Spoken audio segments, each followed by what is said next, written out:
Hi viewers, welcome to our channel. Present మనతో పాటు దామో బాలాజీ గారు సీనియర్ జర్నలిస్ట్ ఉన్నారు. వారితో ఒకసారి మాట్లాడదాం. సార్ నమస్కారం. నమస్తే సార్, అఖండ 2 బాలకృష్ణ గారి సినిమా December 5th రిలీజ్ కు దగ్గర పడుతున్న నేపథ్యంలో ఇప్పుడు ప్రీలీజ్ ఈవెంట్ గ్రాండ్ గా అయితే జరుపుకుంటున్నారు. అయితే ప్రీలీజ్ ఈవెంట్ కి ఇటు అల్లు అర్జున్ గారిని పిలిచారు గెస్ట్ గా అని చెప్పేసి రాబోతున్నట్టుగా ప్రచారం అయితే జరిగింది. కాకపోతే ఇప్పుడు అల్లు అర్జున్ గారు హ్యాండ్ ఇచ్చారు, ఆయన రావట్లేదు అని చెప్పేసి ప్రచారం జరుగుతుంది. మరి ఎందుకు రావట్లేదు అని చెప్పేసి రకరకాల నరేషన్స్ కూడా బయటకు వస్తున్నాయి. మరి ఏం కారణం అయ్యి ఉండొచ్చు? దీనికి సంబంధించి మీరు ఏం చెప్తారు సార్?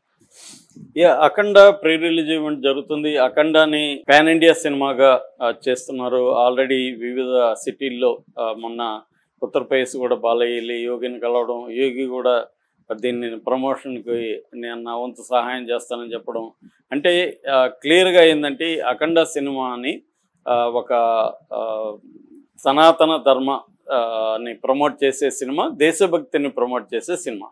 ఈ రెండు కూడా బీజేపీ థీమ్స్ అనమాట. బీజేపీ దేశభక్తి, మత, హిందూ మతం ఈ రెండింటిని మిక్స్ చేసేసి ఒక టానిక్ తయారు చేసి ఎప్పటి నుంచో దాన్ని ప్రమోట్ చేస్తుంది.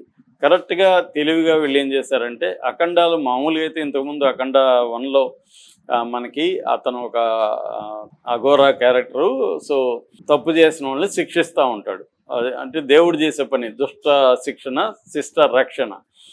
ఇక్కడికి వచ్చేసరికి తప్పు అనేది మామూలుగా తప్పు కాకుండా దేశాన్ని వ్యతిరేకులు ఎవరైతే ఉన్నారో వాళ్ళని టార్గెట్ చేయడం, అంటే దేశభక్తి, మతభక్తి, ఈ సనాతన ధర్మం ఈ రెండింటిని మిక్స్ చేసి ఒక టానిక్, బీజేపీ టానిక్ని ఈ సినిమాలో పెట్టినట్టుగా తెలుస్తుంది. ఎందుకంటే ఇవాళ పాన్ ఇండియా సినిమా అనేసరికి ప్రతి ఒక్కరు కూడా హిందూ మతాన్ని గ్లోరిఫై చేసి సినిమాలు చూస్తే నేషనల్ లెవెల్లో ఇవి చూస్తారు అని ఇప్పుడంతా కూడా ట్రెండ్గా ఇదే నిలిచింది. చివరికి రాజమౌళి కూడా వారణాసి అని చెప్పి, రామాయణం అని చెప్పి, కుంభకర్ణుడు రకరకాల క్యారెక్టర్లను ఒక మిక్స్ చేసి దానికి సైన్స్ ఫిక్షన్ కలిపి ఒక టానిక్ అని వదులుతున్నారు. ఇప్పుడు ఇదే ఫార్ములా ప్రతి ఒక్కరు ఫాలో అవుతున్నారు. ఇప్పుడు బాలయ్య కూడా ఇదే ఫార్ములాకి దిగాడు. ఇందులో మనకి టీజరు, ట్రైలర్ ఇవన్నీ వచ్చినప్పుడు చూస్తే కూడా అందులో దేశభక్తిని, ఇటు సనాతన ధర్మాన్ని రెండింటినీ ఒక కాక్టైల్ తయారు చేసి వదులుతున్నారు. సో ఈ నేపథ్యంలో ఏంటంటే ప్రమోషన్ గట్టిగా చేస్తున్నారు.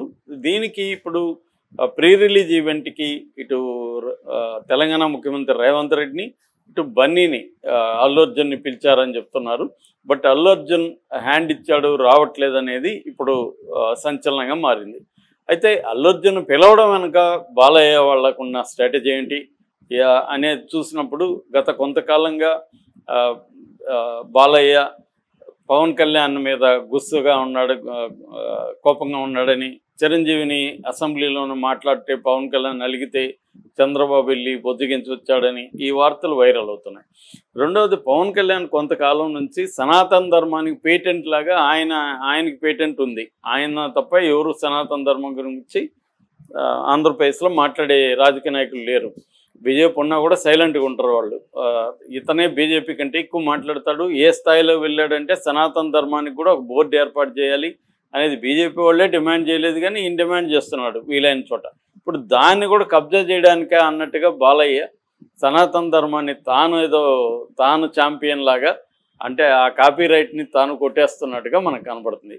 అందుకని ఆల్రెడీ బన్నీకి, మెగా ఫ్యామిలీకి, అల్లు అర్జున్కి మెగా ఫ్యామిలీకి మధ్య విభేదాలు ఉన్నాయి కాబట్టి బన్నీని పిలిచినట్టుగా మనకు అర్థమవుతుంది. ఎందుకంటే మొన్న జరిగిన ఐబొమ్మ రవికి సంబంధించిన సమావేశంలో కూడా బాలయ్య ఎక్కడ కనబడలేదు.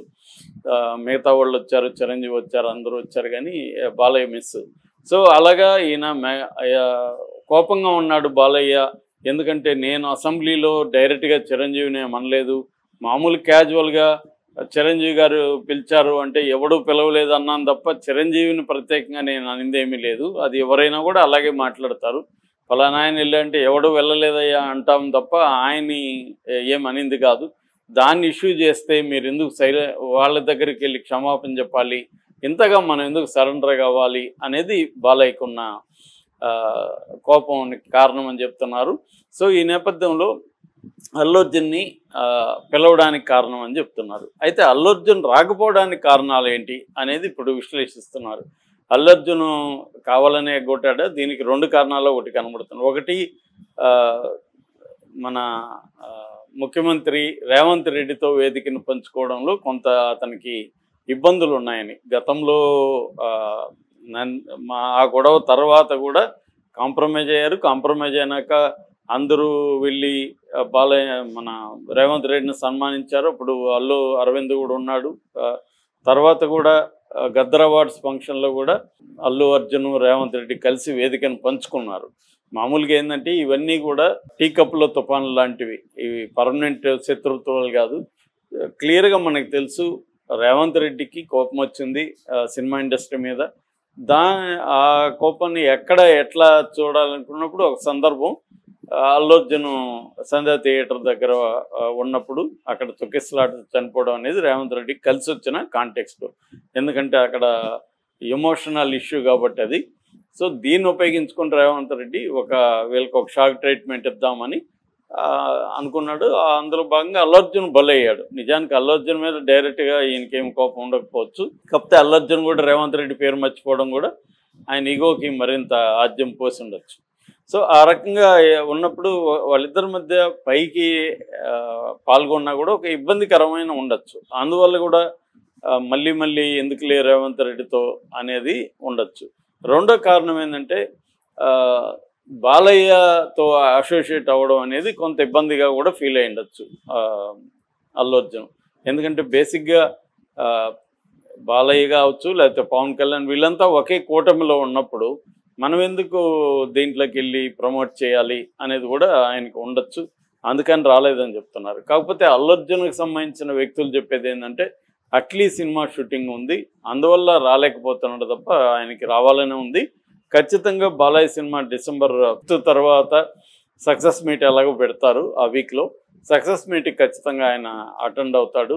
అప్పుడు సినిమా గురించి కూడా ఆయన మాట్లాడే అవకాశం ఉంది. సో ఇప్పుడైతే ఆయన షూటింగ్లో ఉండడం వల్ల రాలేదు తప్ప ఈ రెండు కారణాలు కూడా కరెక్ట్ కాదనేది వాళ్ళు చెప్తున్నారు. కానీ జనం అయితే నమ్మట్లేదు. అంటే జనానికి పుకార్లు ఎక్కువ నమ్ముతారు కాబట్టి, కాన్స్పిరసీ థీరీల్ని ఎక్కువ నమ్ముతారు కాబట్టి జనం ఏమనుకుంటున్నారంటే ఇది క్లియర్గా ఈ రెండు కారణాలు. ఒకటి రేవంత్ రెడ్డితో వేదిక పంచుకోవడం పదే ఆయనకి ఇష్టం లేదనేది ఒకటైతే, రెండు ఈ మెగా అండ్ పాలిటిక్స్ ఏదైతే ఉందో కూటమి పాలిటిక్స్, దాంట్లో మనం జాగ్రత్తగా ఉండాలి. బాలయ్యది అటువంటి సినిమా కాబట్టి మనం ఎందుకు దీంట్లో అసోసియేట్ అవ్వడం అని కూడా అల్లు అర్జున్ అనుకోవచ్చు. ఎందుకంటే అల్లు అర్జున్ ఆ సంఘటన తర్వాత అత్యంత జాగ్రత్తగా ఉన్నాడని చెప్తున్నారు. ఏ సభకి వెళ్ళాలి, ఏం మాట్లాడాలి అనేది అందరితో కన్సల్ట్ అయ్యి జాగ్రత్తగా అతను మన సినిమా కెరీర్ తప్ప ఇంకే రకంగా వివాదాలకి వెళ్ళకూడదు అనేది అతను జాగ్రత్తలు తీసుకుంటున్నట్టు తెలుస్తుంది. అందులో భాగంగా కూడా దీన్ని పోవద్దని కూడా నేను అనుకొని ఉండవచ్చు. Okay sir, thank you so much.